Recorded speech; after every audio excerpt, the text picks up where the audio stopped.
एक छन्ने की तरह होता है।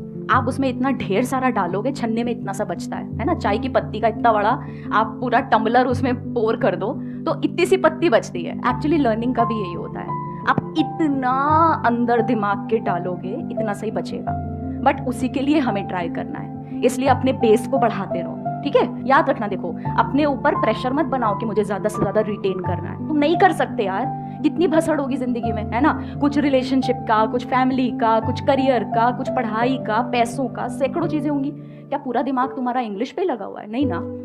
तो अपने आप से ये एक्सपेक्टेशन ही गलत है। आगे क्या होगा मेरा, आगे कैसे मैं इसको ठीक करूं, उसको ठीक करूं, मत बनाओ। ऑटोमेटिकली आपका दिमाग जितना आप सोचते हो उससे ज्यादा स्मार्ट है।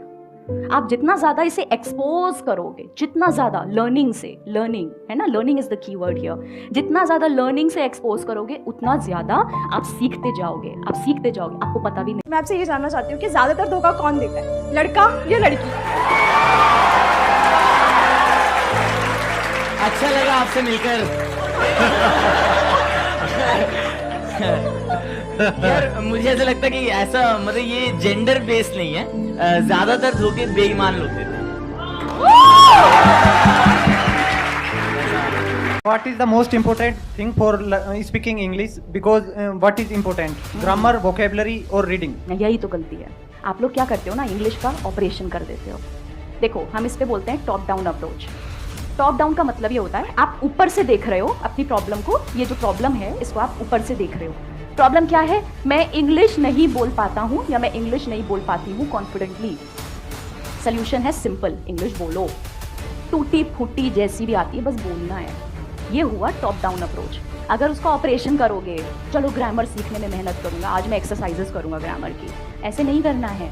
आपको ऐसे टुकड़ों टुकड़ों में भाषा कैसे सीख सकते हो? हिंदी क्या टुकड़ों में सीखी थी? आज मम्मी छोटी ही की मात्रा सिखाएगी, कल पापा मेरे को बड़ी ही की मात्रा सिखाने वाले हैं। ऐसे थोड़े होता है, नहीं होता ना ऐसे, है ना। आप टॉप डाउन देखो ना, प्रॉब्लम है इंग्लिश नहीं बोल पाता हूँ, सोल्यूशन है इंग्लिश में बात करना शुरू करो, जितनी आती है उससे करो। ग्रामर, वोकैबुलरी सब बनते बनते बनते बनते। जब से वो गई है जी जी, उसके बाद कोई मोहब्बत हुई है, नहीं हुई है? उसके बाद से सर आपकी वीडियोस देखी है मैंने, हाउ टू मूव ऑन। अरे नहीं, मैं मोटिवेशन कि अपने काम पे ध्यान दो। मैं ऑनेस्टली बता रहा हूँ, मैंने संदीप सर की वीडियो बहुत देखी उस दौर में। और आपकी एक वीडियो आई थी सर की, आई एम अनस्टॉपेबल। एक ऐसी वीडियो आई थी, भाई मैं शीशे के आगे खड़े हो गया, आई एम अनस्टॉपेबल। हाँ मैं लगा मैं आई एम, हालांकि पापा 7 बजे के बाद घर से बाहर नहीं जाने दे रहे, पर मैं लगा रहता था कि नहीं आई एम अनस्टॉपेबल। भाई एक दिन मैंने पापा को बोल दिया, मैंने कहा आई एम अनस्टॉपेबल। पापा ने कहा you are unstoppable but you are not unbeatable.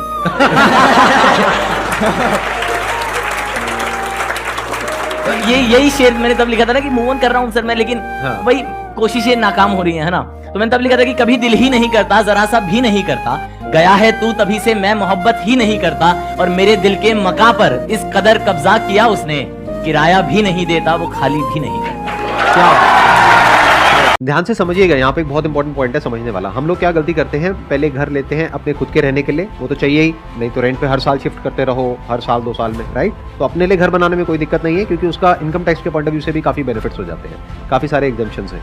But जो दूसरा हम इन्वेस्टमेंट करते हैं रियल एस्टेट में, वो हम क्या करते हैं, रेजिडेंशियल में करते हैं। ये गलती है, क्योंकि रेजिडेंशियल में जो रिटर्न है, यानी जो रेंटल इनकम है, वो अगर आप परसेंटेज में देखोगे तो बहुत ही कम है, हार्डली 1 और 2%।